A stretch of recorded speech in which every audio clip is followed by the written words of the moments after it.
Hello, listeners of the Art Versations podcast.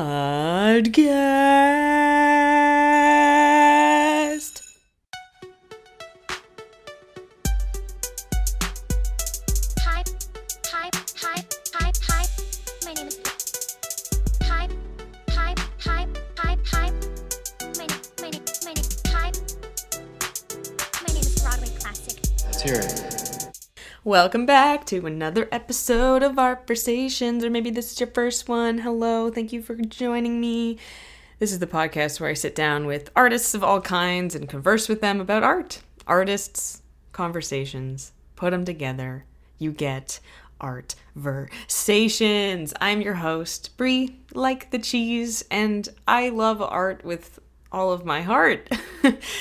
How are you doing, listener? Let's check in for a second here because there seems to be a lot going on, a lot of change, and well, I hope you've found some time for art today, in whatever sense that means for you. A mantra I've been using recently is, there is no plan. There is no plan. There is no plan. Because with so many irregularities in our day-to-day lives, I have to go along with the ride, have to remain uncharted in my trek. Easier said than done. But let's get to this week's episode. Another mantra is actually hidden in this week's episode, offered by my guest, Rohan Dhupar.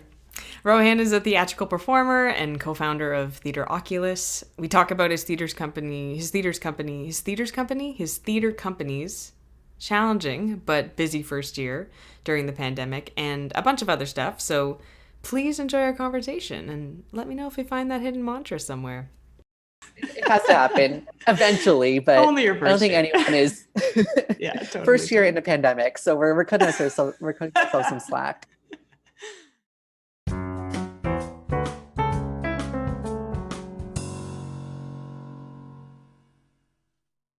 Hi, Rohan. Hey Bri, how are you? I'm so up and down. I was about to say I'm so good, and I was like, that's such a lie. That is a lie for anyone who says that. Yeah. Yeah. How are you doing? I am very up and down as well. Yeah. It's there's good days and bad days, but I don't know. I'm at home, which has been also good and bad. Like I have, as of last month, have officially been living back at home for a year, Okay. which was never the plan, of Mm. course. But it's been rough just because my family is very in each other's space all the time. But it's been a real blessing in the fact that lots of things have been coming back and then closing down again. So with the idea of like constantly losing more and more work, still the ability to feel secure in that, like it's something I'm very, very grateful for. So Mm. that's definitely the underlying good of how challenging things still are. Yeah. It's, Yeah. I guess it's nice to have a support system, having your family with you, and like, even if you can't be so busy that you usually are, you still have connection and you still have, inspiration from your family, I guess. Exactly. Yeah. Really needed, I feel like, for a lot of us. Oh, for sure. For sure. Like the human connection aspect is so lacking. And Mm. I was only seeing one of my friends from school who lives just 10 minutes away. We saw each other once a week, but now that's not even possible. So, Aw. uh, yeah, connecting with our family has been useful Mhm. because we can't connect with any other humans in a face-to-face setting, unless, of course, you're going to work and you have to. But It's not the same, yeah, no, it's like not. it's not that like open socialness. Yeah. Do you find like, Exactly. so you've been having, projects have been happening, but do you find like it's been a lot of a nice break from the busyness of, being an artist? Like, have you able to take time off and rest? 100%. When everything first started to shut down back in March, I felt a very strong need to stay productive and stay active. And I started to do new things. And that was great because I think everyone was hopping on that train with like baking or Yeah. taking some online courses and Okay, just doing cool. things to like that are more about personal nourishment, I Totally. guess, and Yeah. trying to stay mentally sane, especially when everyone was being forced to stay home.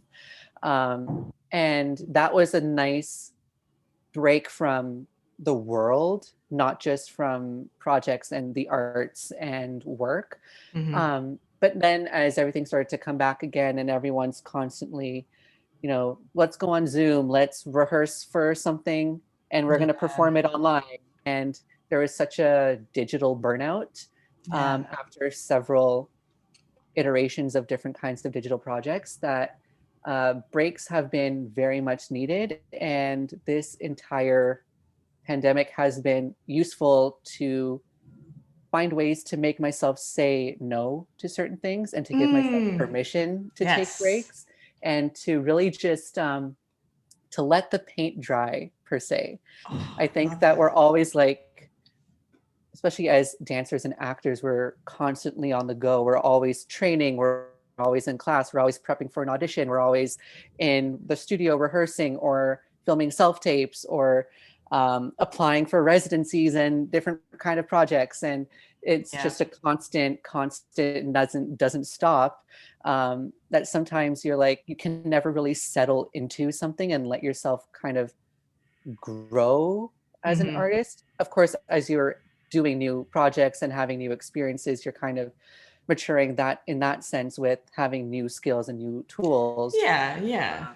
But it's just like it's really allowed me to calm down and chill out. And I'm such a type A person where I'm always like, if I Same. go back to that paint drying thing, I'm like, I want to make the paint dry. But this time Oh, to actually yeah. just like let it dry is it's been a lesson and it's been useful because now I am much more I'll say secure in myself in terms of like the kind of stuff I want to do when arts comes back and Hmm. um, the sort of boundaries I want to create for myself. And I'm sure you saw Jasmine Fife's Instagram I did. I didn't. I'll say video. that I didn't watch the whole thing. I want to get to it, but I definitely watched the beginning of it and realized just how honest she was. It was amazing to hear. Like Yeah. so needed. Oh, for sure. And it wasn't even just about her experience in that particular situation, but it was very much she was saying, young artists, you need to learn to set boundaries for yourselves Yes. in terms of like pay and your time and stuff. So that's something that I've been subconsciously, I guess, um, letting to sink in and seeing that was like an affirming way to put words to what I've been feeling. Hmm. So long story short, this has been a useful way to like take breaks and let myself sit in stillness and how can that actually be useful. Yeah. Yeah. Mhm. I love that saying, yeah, like letting the paint dry. I'm like you, I'm type A, so I feel like I would like blow on it. I would blow on it as soon as Yeah. I wipe the paint with the paintbrush, and then I'm like, oh, okay, it has to dry. Like trying my hardest to like, even though it will dry over time, like it will do that. I'm still trying to, be as helpful as I can in that process of just letting paint dry. I know exactly what you mean. I'm Yeah. so glad that, yeah, you found time for letting yourself think about what you need as an artist away from what other people expect of you when you're auditioning, when you're applying for these things. That's so great. That's so needed. Yeah, it really is. Especially because we're like type A people, there's always a need to serve other people. And that's obviously important, but in terms of self-care and practicing mindfulness and wellness and keeping mental health as a priority is something we tend to forget. Yeah. So It always gets pushed down the list of priorities, I feel like. yeah, for sure. So weird that we used to do that. That's so 2019. Like, I'm Right? over it. I know. We're coming out of 2020 better. Yes. Yeah. So secure. I love that. Yeah. Setting those boundaries. I mean, yeah, you mentioned too that you've been, trying other things, or at the beginning of quarantine you did, like what are these other arts or activities or keeping yourself, creatively inspired? What was that for you? Oh, well, for me, it was a mix of reintroducing myself to stuff that I have already been in love with. So with regards to musical theater, because that's what I went to school for, that's what my expensive piece of paper is in. But I hate listening to cast recordings as of recently. That's Do you not something really? well, Okay. not anymore. That's the thing. I like all through high school, I was such a geek about musical theater, and I would literally in my playlist that I would listen on the bus ride to school would Yeah. be like In the Heights and Same. and like all these musicals that people would give me weird looks for listening to. But then because I went to school for it, I think my passion became my livelihood. And it was like, I need to separate myself from work. And so I started falling out of love with listening to musical theater. Okay. But A little then, hiatus. yeah, I that's needed okay. it. I needed that little break, I guess. It's still but no, there. it is. It really is. And especially after Hamilton came out on Disney Plus, and all these other digital recordings of musical productions and other theater productions started becoming more accessible. I was like, oh, I actually do love this. So I'm going to start listening to that again. So the passion came back. Yeah. it kind of did. It kind of did. So I've been listening to that, but then also just doing other, I guess I'll call it personal development kind of stuff. So I've been doing online courses through this website called Coursera, and that's where you can do the Indigenous Canada course through University of Alberta that a lot of people have been promoting. So I did that. I did like one about the science of well-being. I'm doing one now on crowdfunding, which is like so out of left field, but could be useful in terms of producing your own work. Totally. Yeah, just like random little things that I have definitely thought about in the past, but about like, oh, that sounds interesting. Maybe I want to learn more about that. And now I have the time, so I'm using it to actually follow through on some of those thoughts. Personal development. Yeah, even if it's like, something that's not in your field, like you said, like could be useful, makes you just a more layered person, I guess, in general. Yeah. And it's not necessarily stuff that I'd put on my resume when I'm auditioning for stuff, but I don't know. I was updating my like when I applied to JoJob resume, and I was putting all those on there. I was like, wow, I'm like really well-rounded. Who doesn't want to hire me? Yeah, you've got all these on there. New like Coursera schedules. That's so funny. Actually, I was talking to Sierra Holder, who I think you've met at Sheridan. Love maybe. Her. Yeah. And she also mentioned Coursera. So I feel like now I have to do this. 2 people have told me about it. It's like, it's fantastic. Cool. It's like most of the courses are free, and they're all through very accredited, and most of them are very like prestigious institutions. Yeah, like Harvard even. Like that's so cool. Yale was the science of well-being one. It's crazy. So now you can say you've gone to these Ivy League schools. Maybe. I wish. Some degree of separation, but yes. A little bit. That's amazing. Okay. So you've been like filling your time with like bettering yourself. We need people like you, I feel like. This, You too. Oh, well, yeah. I mean, like the more that I can, recognize that we will get out of this, we will go back to our normal lives. The more I'm like, okay, what can I do at this time? Like, should I come out, as a soldier ready to tackle on this new world, or do I not? Like I'm still kind of torn between the two of them, because I don't want to like overdo it, especially when I live alone. Like I sometimes just like fill my day and I'm like, what am I doing? There's too much on my plate. Like I wouldn't normally do this much, right? Yeah. And sometimes there's also like you do so much in a day, but then you don't feel productive after you've done all of it. Yes. It's just this very like gross kind of cycle that we're stuck in sometimes. Are you someone who like wakes up and like has to look at a schedule, or do you kind of let yourself day by day, like plan out what you want to do? Normally, I am very much a schedule it out kind of person. I usually like every Sunday map out the week. Cool. But I've been a little bit more flexible.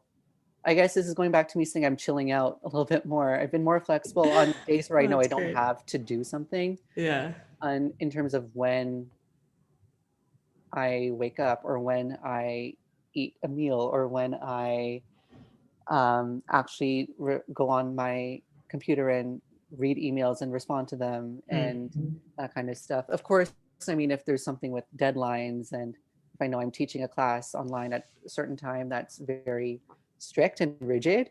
But everything kind of around those things has been much more in flux.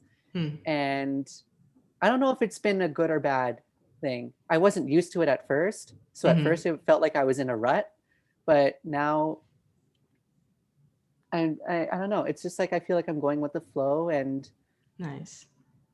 yeah, I'm still like allowing things to happen as opposed to trying to keep myself engaged for no reason. And it's so up and down, like we were saying, like with this new lockdown too, I was like, oh, so everything that I've worked on like since, July, when we kind of went back into things, has just been wiped away once again. So I literally can't live with any consistency, I guess, in some ways. Yeah, that's the thing. That's the thing. Consistency. It's like, it's not a thing right now. Not at all. Well, one thing that's been consistent throughout this year, I think for you, is your theater company. Yes. Which is so cool and amazing. You run it with your partner, Michaela Paris, right? I do. Yeah. So cool. And it's called Theatre Oculus. Theatre Oculus. Yes. Oculus, like that little eye, the little lens. Right. Yeah. See, and yeah, your tagline is like performance through a new lens. I totally understand the Oculus pun there. Yeah. Yeah. Yeah. No, that's been a great kind of like anchor throughout everything that's happening. We decided to start it. We launched it in February, and we were planning everything for the months. Worst time. So yeah, because of our months of planning, we had so much that we were ready to do, and then it all just went no. So yeah, it was definitely poor timing, but also, I mean, why not? We were about to jump into learning how to run a company while doing it. So it's not like we had gone through a lot of training in terms of the administrative aspects of running a company and producing work.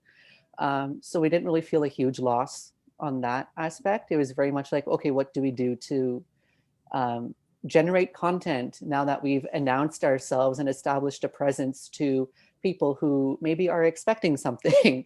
I see. Yeah. Yeah. So it was definitely a learning curve that was right out of the gate and was really useful in terms of us making ourselves become more flexible with the kind of work we want to do. Is that meaning like online and live theater? Yeah.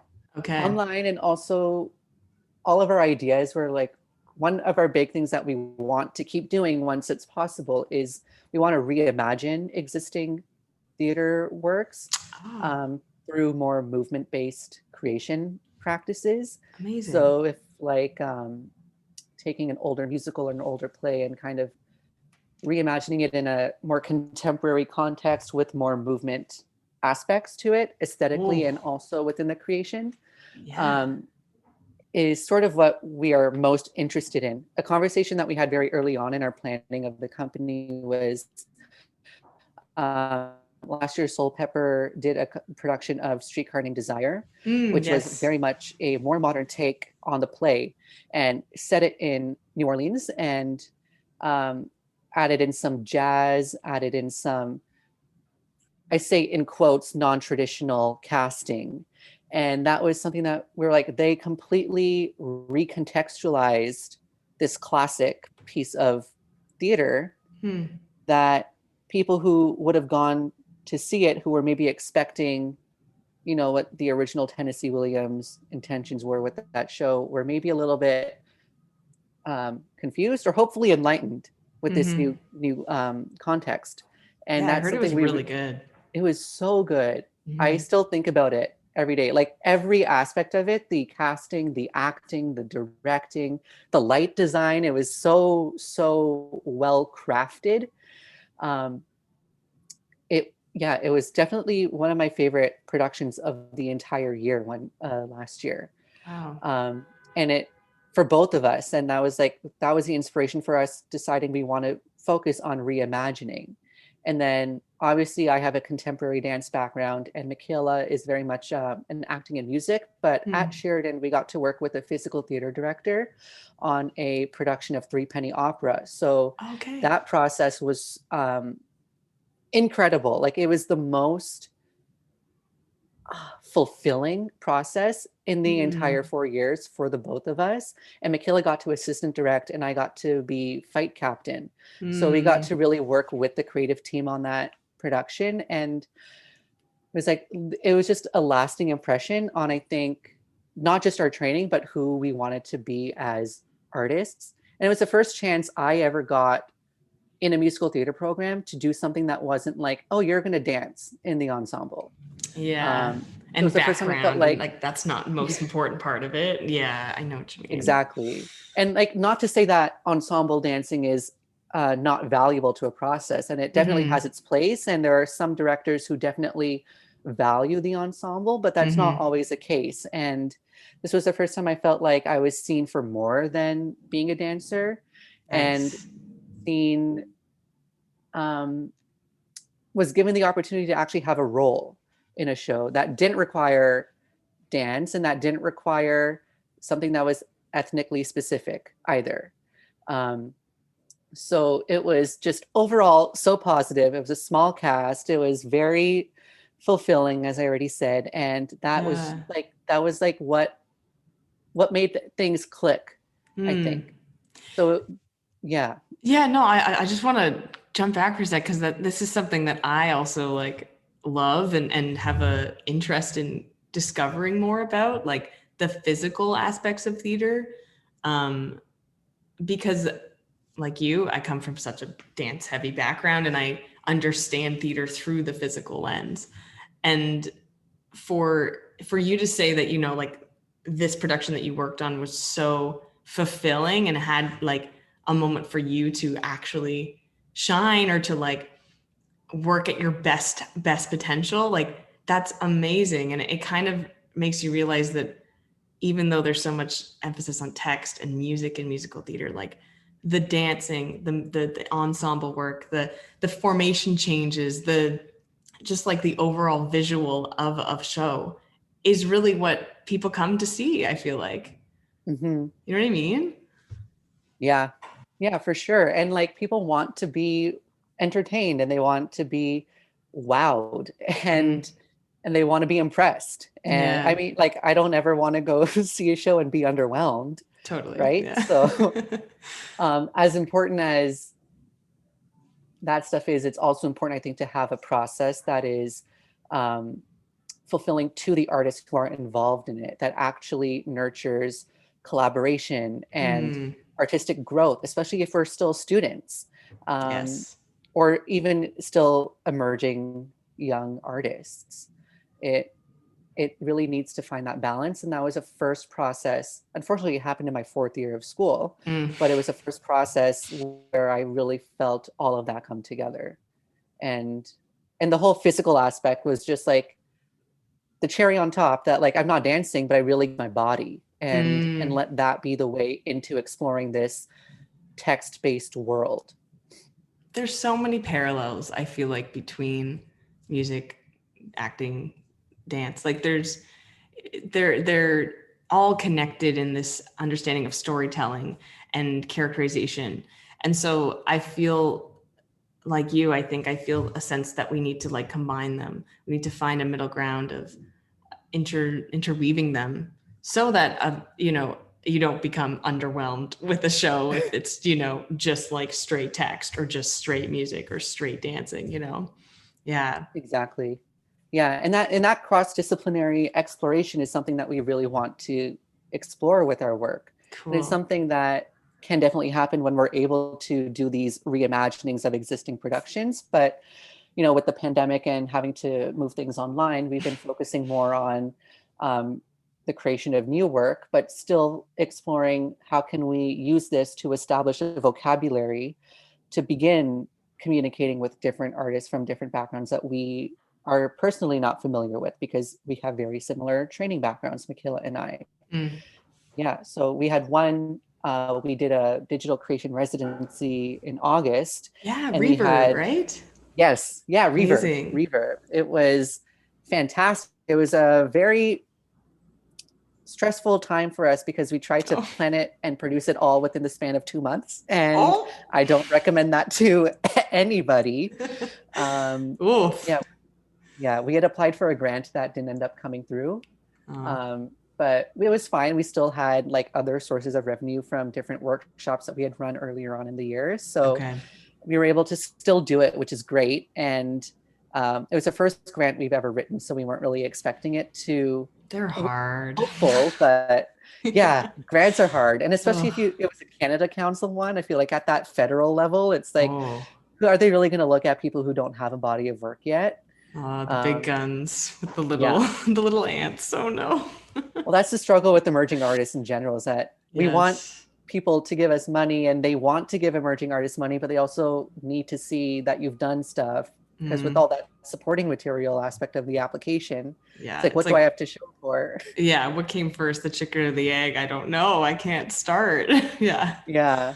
Oh Yeah. wow. But this Okay. residency was great because we got to expand who we were thinking of, that we initially want to work with.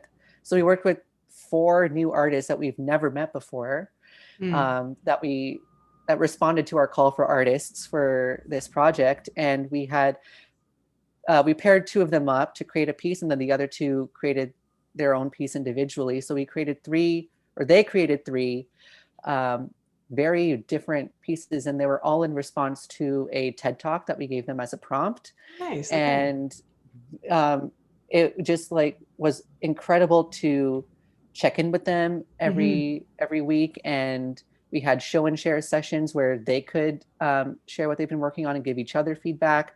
We had like one contemporary dance artist, we had one Kathak dance artist, and she was paired with a sound designer composer.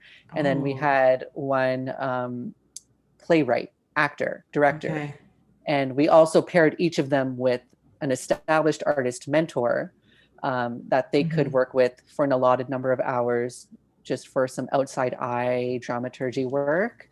Nice. And it was definitely, I don't know, it was a very enlightening process, because Michaela and I were very much dealing with things that we didn't think of on a day-to-day basis, with like, oh, we have to make a Instagram post about this, or Right. oh, we Yeah. should probably schedule a thing about this, or like we forgot we have to pay people HST if they have an HST number. Oh and yeah, that all kind those of stuff. little, So, nitty-gritty details yeah. of a theater company that you don't even think about. You just think about the show itself, or like the showcase. Yeah, yeah. Yeah. And you had So like themes of moving forward too, right? Like, so that's kind of the overall, I guess, general message of this showcase. Yeah. So yeah, the moving forward was very much like, we wanted to open up that conversation because Michaela and I were having it, and we were very much in agreement with each other on a lot of things. And we're like, well, we want other perspectives, and we also want this to reflect in some work, because I think people, in terms of the general public, were wanting art and wanting to see art and consume it, but then B, also like in need something full, that pointed towards a potential future of performing arts. And we wanted that to be reflected in the kind of stuff that we were doing as our first project, especially. So this was a way to kind of open up the conversation and allow that to be reflected in our first production. And like you say, like, you have all of these this urge to actually create. So then do it, right? Like just move forward with it. Even if you're like, no, I want to stay in the planning process. No, like let it come out. Doesn't have to be perfect. Yeah. Yeah. That's so cool. And it was a big thing for us too. It was like when all the lockdowns first started, we're like, do we move forward with Right. with trying to transform what we wanted to do Yeah. and do it online, or do we wait? Because at that time it was like no one knew how long it would last. Yeah. We thought like within a few months we would be back to doing things like we were used to. Mm-hmm. So thank God we didn't decide to just wait it out, because then Yeah. we would not have anything to show for. Yeah, I mean, it's you have to be these like pioneers of like adapting and just trying new things, because I don't even know like what the state of the performance industry is right now, and it'll come out so different, you know, once we finish all of this craziness, but we still need to progress it forward, you know. Yeah, and not even just forward in terms of you know, after the pandemic, finding out ways that we can sustain art, but also moving forward in terms of all the other stuff that's coming to light with Yes. racial justice and anti-harassment. I mean, that conversation started, I guess, more with the Me Too movement in 2017, but still is very much a thing, an issue with that. And just anti-oppression overall, the inclusion, the equity, the diversity conversations. And some of them have been happening, and I think this time has really highlighted the fact that they were not progressing, or that they were maybe not genuine or actually productive. So moving forward in a sense that we really need to make changes, that it's not working the way it has been. And I think that it's important to recognize that, and then to also, we want to be we kind of are working to be at the forefront of just like doing things on our own terms. And that was a big thing for us at the beginning of starting Theatre Oculus was, we want to reimagine these things, but we also want to focus on civic-minded discussion and normalizing representation across different scopes of diversity. And also we're focusing Theatre Oculus on Mississauga and Etobicoke, because those are the two communities that we grew up in, where there is a need for more professional theater and dance and performing arts, and to engage with those communities, because it's great where any people can go to downtown Toronto and see theater, dance, opera, music, so centralized, all that stuff. It very is. And it's very, because of that, it's very oversaturated. So this lets us really build names for ourselves as emerging artists, where there's not enough art to begin with, so we can do things on our own terms with a little bit more visibility, while also doing the stuff that we want to do with engaging the community and partnering with schools. We did a workshop in partnership with Kothra, and now we're doing a project with students from ESA. So it's been wonderful to really give back to next generation artists as well, who maybe don't always have the opportunity to go to Toronto to see that. And then hopefully allow the general public, because not everyone in these communities would want to go to Toronto to see performance. So if it's happening here in their community, this also opens up the conversation about needing to make it as accessible as possible. I was just about to say, they can go, it's right, it's closer to home, feels closer in their community, so it represents them a bit better maybe. It doesn't have to just be downtown Toronto core, you know, King Street, whatever. That's amazing. That's so cool. You know, like you're like you say, doing things on your own terms too. Like you don't need a big producer or a big like third party, you know, donator to give you these funds. You can do it on your own. You can invite the people that you actually want to into your community of theater and of arts, so that they feel more included, like we were saying. And then it just becomes this nice cycle of like, I do want to give you money because I do want to see your show, you know, like it's like a genuine conversation of like, great, here's some money, do it, you know? Yeah. And I think like art, someone who always talks about this is Colleen Snell, Oh who's the director yeah. of Rockinghand. And she's always very mindful of the idea of art being an act of service. Mm. And there's always this sense of give back. And I think especially in Canada, where performing arts is so linked to the nonprofit sector, Mm. and a lot of these dance and theater companies are actually registered charitable organizations, for the logistical idea of needing to access certain funding and to be able to give tax receipts to donors and that kind of stuff. But Mm. in order to be legitimized as a charitable organization, they always have to have some sort of programming or activity that is give back centered. Mm. And this is allowing us, like, we want that to be our focus, but we're not registered as a charity yet. We're not incorporated as a nonprofit yet, but You'll get to it. that kind of work, You've got a lot going there's on. growth. It has to happen eventually, but Only your I don't first think year. anyone is Yeah, totally. first year in the pandemic. So we're cutting ourselves some slack. Good. But because of that, Yeah. because of the parameters we have to work within, it's like we're okay with doing this and like not necessarily making a living for ourselves. Like it's like, okay, yeah, we're fine to like do this, and like all the money will just go to the artists or will be used to produce the next project. And once you are registered as a fully incorporated whatever, obviously your salaries have to be built into your budget. But this is all very technical talk that I have no idea about, so I'm learning a lot. If you want to learn more about this, there's a fantastic organization in Toronto called Generator. Okay. And I feel like I might have. You must know who they are. I feel like the Create Showcase has been with Ryerson has been connected to them or something. I don't know. I know Teo Dance Lovin', is that what it's called? Teo Dance Lovin'. Okay, yes. Is affiliated with them, and so is Heidi Strauss's company. Adelheid, okay, is a resident company with Generator, but they're fantastic because they offer courses in financial literacy and also in artist producer training.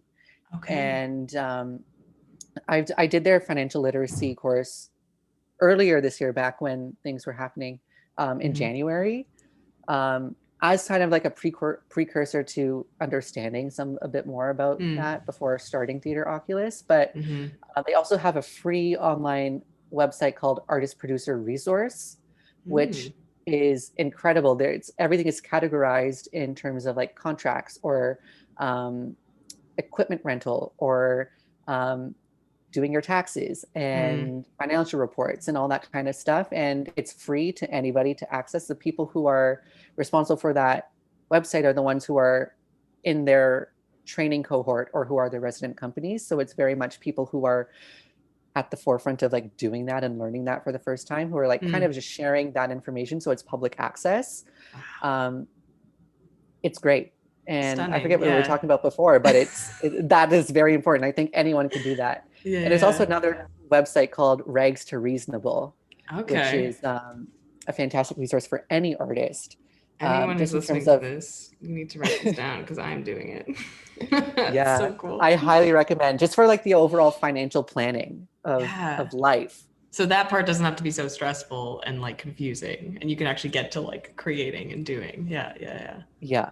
Because if you're so focused on the logistics stuff, it's like, do you have time to feed yourself creatively? Which the answer is not always yes. And that's unfortunate, because that's the reason why we want to be doing this right now. Yes. And that's the reason why we started Theatre Oculus, was to give ourselves a platform to create our own work. But if we're so focused on the management and financials and logistics, then there's no time to actually enjoy the process that we wanted to open up for ourselves. Yes. Yeah. Like you're saying, like it has to be, or it should be an act of service, you know, what Colleen was saying about that, because then you're working with the community, like these people in, you know, a live theater sense. What we used to do was that they would come and they would show up and they would pay the money and they would be in the room with us so that we could perform. And that's the exchange. That's the act of service.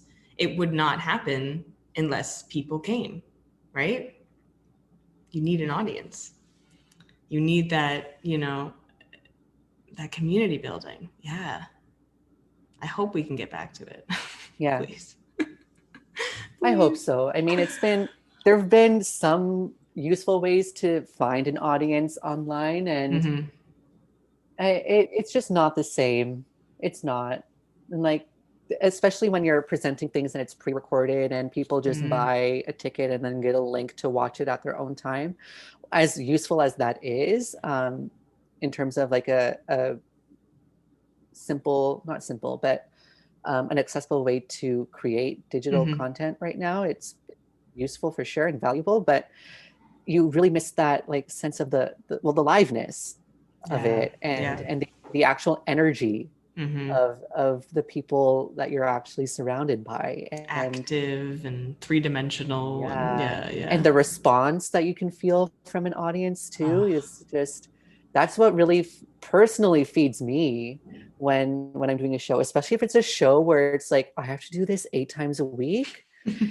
Like the audience, I rely heavily on the audience's yeah. energy in those contexts, where otherwise I'm like, this show is torture. Or It's the a new section, audience. It's like, you yeah, know, a new energy completely. There's a new reach that you're getting every time you do it, I guess. And that keeps you, keeps you from going insane. yeah. Whereas like if you're doing it digitally, it's like, okay, cut, try that again. I'm like, no. Yeah, I mean, that's film, you know, like unless you're, I guess, no, it's film. If it's going to be digital, then it's a new medium completely. Yeah, yeah. And one thing I've said this before. I was having a conversation with Michaela and our other friend Clark Blair, and we Mm. were talking about like what exactly is digital theater? Mm. Like, how can you actually digitize it and it be its Yeah. own thing? Whereas like you go like dance, there's live dance, there's dance film, Uh-huh.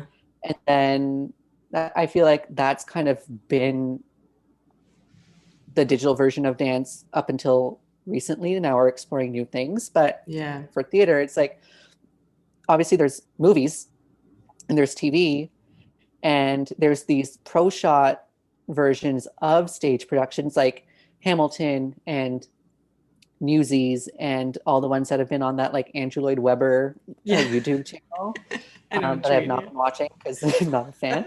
But T, it's T, like, T. how what is the digital version of theater where there isn't already the live performance to begin with? Yeah. And that's where I'm confused, because like as much as I would love to do film and television, I don't, that's not what I want to No, do that's right not, now. yeah, that's not what Yeah. you've signed up for your whole life. Yeah, no, I'm with you on that. I mean, I want to adapt. I want to like be, like we're saying, move forward, move into a new direction of what we can do to keep the arts alive. But I've built so much of my training and my understanding of being a performer based on the fact that I will have people in front of me to, you know, read or to make them laugh or to cry or whatever it is. Like that's what I've spent my whole life researching, and now I have to think about it as a completely new medium, completely new avenue for entertainment. Yeah. Yeah. And it's not something that all of us can do. Like, it's important work that needs to be done, obviously, if we want to keep working right now. But I think there's also, well, obviously there was also a mourning period for everyone Yeah. where it's like, oh, we've lost live theater. Let's allow ourselves to kind of feel sad about that for a sec. Mm-hmm. And then there's also like, okay, not everyone has to be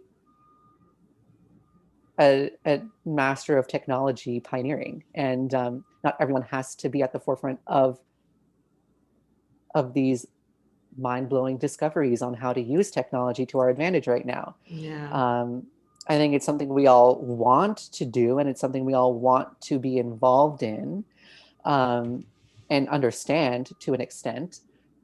but I'm also allowing myself to just kind of allow, this might sound awful, allow other people to do that work, because I don't have the understanding or the knowledge or the background, and there are people who've actually done many years of education and training in this sector who would be much better suited to make that happen.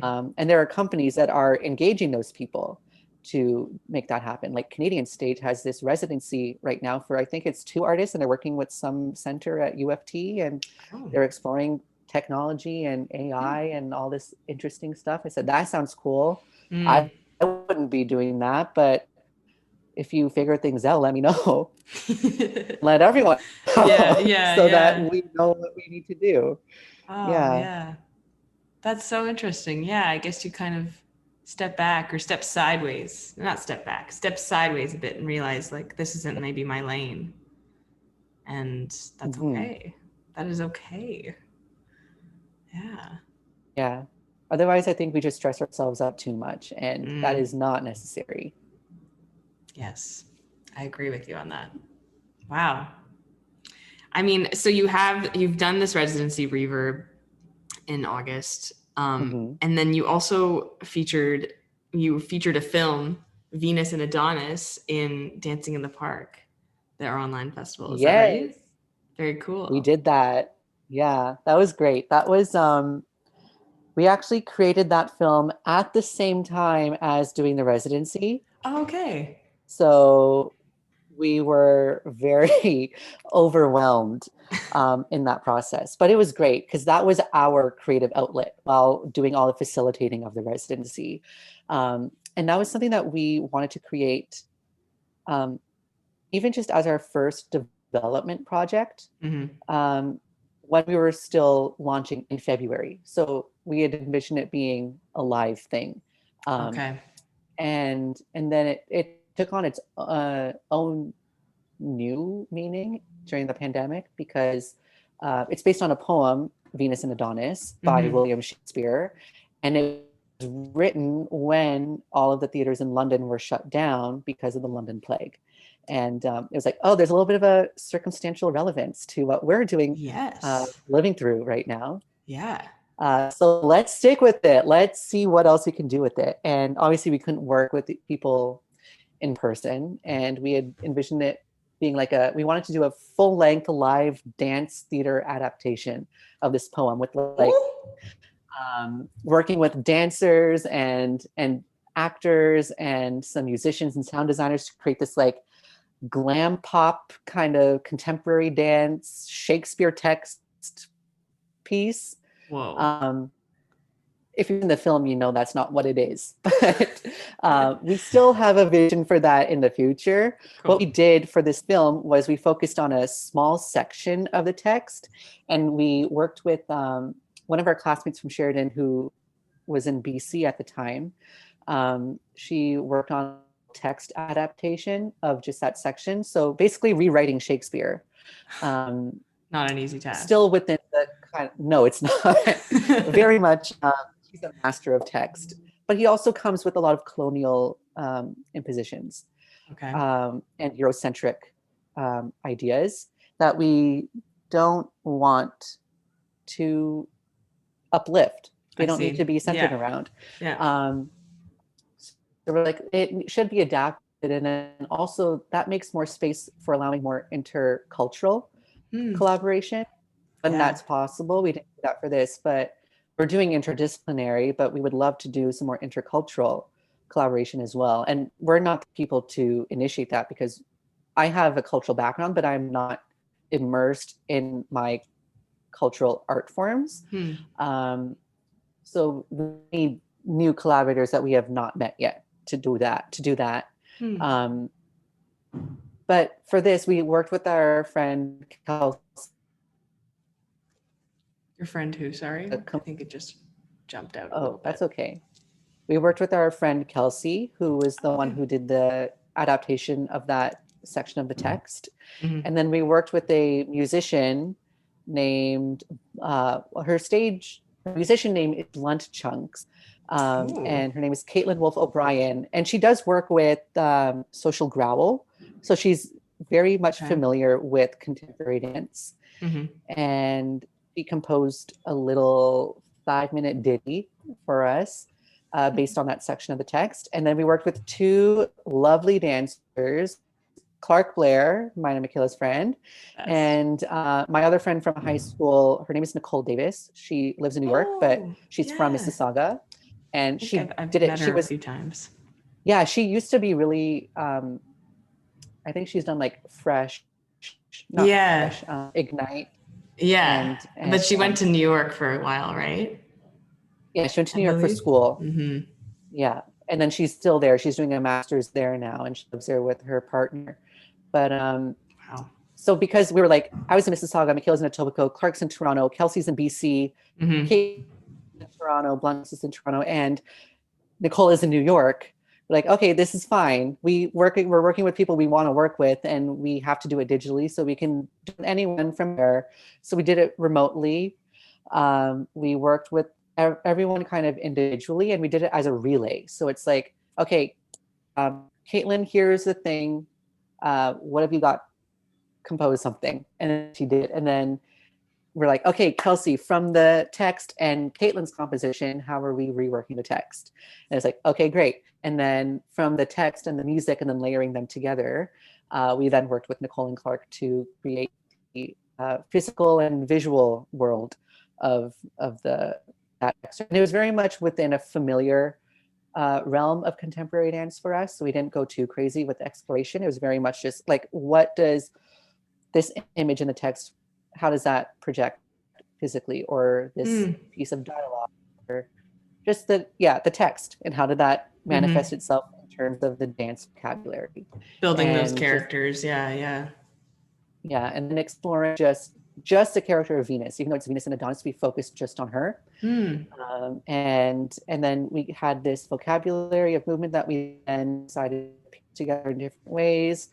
Had Clark and Nicole record themselves doing it in their own spaces outdoors, and then sent it off to our other friends. Their names are Jamie and Josh. They went to Sheridan with us as well, and they've started a videography and video editing company. Wow. So like, what a collaboration this is. Yeah. Like, so many people involved. Wow. It was so great. Fantastic. Well, because I edit self-tape, so I don't edit dance films. So they were very great at it. They're like, how abstract do you want it? We're just, here are the time codes for all the things that we want to happen, and you have full creative control over the editing process, because that's a whole other layer of choreography per se, is the editing process in a dance film. So they came back to us with a few things. We checked in with them along the way, and then they created what is out there now. And yeah, first we presented it along with the fancy pieces in August. We presented them in the same showcase, and then Tia, who was working for Dancing in the Park, then reached out to us and said, would you want to present it in Dancing in the Park? And then we said, sure, why not? That's great. And then we did that as well. And we plan on using this film as springboard to continue the development into a live thing once that is possible. So it's great. I was saying before, like how emerging artists, we never have a body of work to show for. Now, when we apply for grants to work on Venus and Adonis, the live thing, we can use this film. It exists as a film, but we can also use it as support material for when we say we've done it, and this is what our work could look like, and we have more ideas. These are what they are. You have give us money now. Something, yeah. You've got proof that you went through the work, even though it might have been grueling. And although it sounds like it was truly such a nice collaboration of many different parts coming together, which is amazing. I mean, I do want to, we only have a little bit of time left. This is such a great conversation we're having, by the way. And I really appreciate, your honesty, but I do want to touch on Amplified, which is your newest partnership with Creatress. I always say that word wrong. And you're calling art for artists like 14 to 19 years old. So that's amazing. Like youth artists, giving them a space, and then as well some BIPOC and gender minority representation. Incredible. Tell me a little bit about it, and we can promote it a bit, maybe. Yeah. So Amplified is it started as a creatress thing. So creatress, also created by some of our Sheridan classmates, was created kind of right at the onset of the pandemic, and is really a platform. It's a directory basically for gender minority artists to promote their visibility, to promote just like these people exist. So don't just like go to the default of the cis white men, Yes. I guess. Yeah. When you're looking for creatives. So it's not Mhm. really for performers, it's for creatives. It's for directors, choreographers, stage managers, writers, composers, designers, filmmakers, like any kind of creative. Mhm. It's really a directory for those kind of people. And gender minority, they define as anyone who identifies as a woman, femme, trans, non-binary, gender non-conforming, gender fluid. So anyone who is not a cis man, I guess. Right. Yeah. And they started the Amplified series as a need to amplify, hence the name, specifically the Black, Indigenous, people of color members of their directory. Okay. And they did it really in response to the beginning of the protests in the aftermath of the George Floyd, Breonna Taylor, Ahmaud Arbery murders in the States. And then felt and called to action to make sure it was not just a one-time only token event, to make sure that it was a sustainable, actionable thing long-term that consistently promotes representation of even more marginalized artists and creatives. So they've done 3 iterations of the Amplified series so far. The first one was just done by Creatress, and Creatress also has partner companies. So there's some big companies that they've got, like they've got musical stage companies, they've got the Citadel Theater in Edmonton, but they also have some of our smaller grassroots up and coming ones. They need love too. Like Theatre Oculus, and also one called Mrs. Productions. And Mrs. Productions did the parts 2 and 3 of Amplified back in August and September. And then they approached us saying, we're going to be going to many of our partner companies to keep the series going. Would you be interested in doing part 4? So we said yes. And they gave us full creative liberty in terms of how we wanted to do it. So we said, well, why not do it kind of in line with how our residency worked with Reverb? So we wanted to do a mentorship program, but we also wanted to invite younger artists into it. As I mentioned before, we like working with our community, and our community is so centered around the fostering of young artistic voices with the amount of studios and art schools in Mississauga and Etobicoke. So we did a call for artists for ages 14 to 19, and still kept keeping with the BIPOC gender minority priority for them. And we received many applications, and we interviewed them, and we had to select only 3, which was so hard because we met with these students who are brilliant and have so much maturity and like things that they want to say. And we're like, how are you? You're 15? What? Yeah. So young, but so creative already. And have like a voice already, an established voice. I'm like, exactly. I'm still not understanding my own voice. Yeah. Good for you. Like, it's like the amount of confidence and security in themselves is beyond me. And of course, teenagers are still developing. So there's still room, obviously, with all of them. And they still feel that, you can tell. But like starting that journey of like, you can do this, you can create, go for it, share your voice, whatever that may be. That's amazing. So needed right now. Wonderful. And we're also pairing them with mentors again, and the mentors will be Creatress members. Okay. So there's a link back there as well. And then the program starts in a couple of weeks, which is very exciting. And we're going to prompt their creations with the Truth and Reconciliation Commission's call to action document. And we're going to have some workshops with some Indigenous educators and artists. Incredible. And help foster their creation, do some more development in video editing and digital art making, because that's something that it was a learning curve for us. So for students, who knows how much they've been doing. And I feel like all of their Zoom school stuff is not really useful to that. Even though some of them are in arts programs, I don't think they're getting a lot of that, given how underfunded arts programs are in public schools.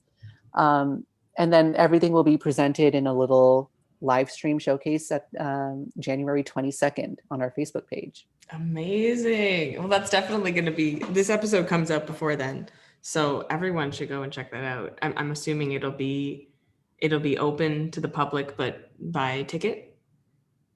So we're going to offer, hopefully we're going to offer pay what you can tickets, pay if or what you can tickets. Amazing. And that being said, you don't have to buy one to watch the live stream, because it'll be accessible to anyone. This is amazing. I can't wait to see it. I'm curious what's going to happen with all of these young voices involved. And I can't even, I'm so grateful that you made time to speak with me about all of your projects. I'm so grateful you invited me. Oh my gosh, my pleasure. And hopefully we could do it again in person. Yes. If things are, a bit better. But I appreciate your, like I said, your honesty to talk about these and your honesty to talk about being a theater company, manager or owner during these difficult times for the performance industry. I really appreciate it. Thank you. If there's anything else you want to promote or plug, the mic is yours. Go for it. Oh my gosh. No, just, you can find Theatre Oculus on Instagram. It's at Theatre Oculus, but with a 0 instead of an O, because any handle with the word Oculus in it is copyrighted by the AI technology that uses the name Oculus. So that's great. But you can follow us on Instagram there. We also have a Facebook page, just Theatre Oculus, if you want to like that. And we'll be posting everything with the updates for Amplified. Once the pay if what you can tickets go on sale, we'll be up there, as well as some other hopefully future projects that we would love artists to collaborate with. Yeah. Amazing. I'll link all of that below so people can directly go to it. And thank you. Thank you for everything. This was so nice and enjoyable. And I hope you're staying inspired and keep doing what you're doing, because it's making waves for sure. Thank you. We're doing our best. You too. Thank you. Okay, I'll pause the recording, but we can keep chatting. Thank you so much for listening to the Art Versations podcast. If you like what you heard, the best way to help the podcast is to subscribe or follow on your preferred podcast platform and leave a review. As well, follow the podcast on Instagram at artversationspod. You'll find photos of each of my guests so you can match a voice to a face and highlight clips from each episode. Let's keep the conversation going. Send in a DM with your own thoughts about art, as well as any questions you think I should ask my guests. The podcast community continues to grow, and that is all because of you, listener. All bodies are dancer bodies, and all lives can't matter until Black Lives Matter. Till next time.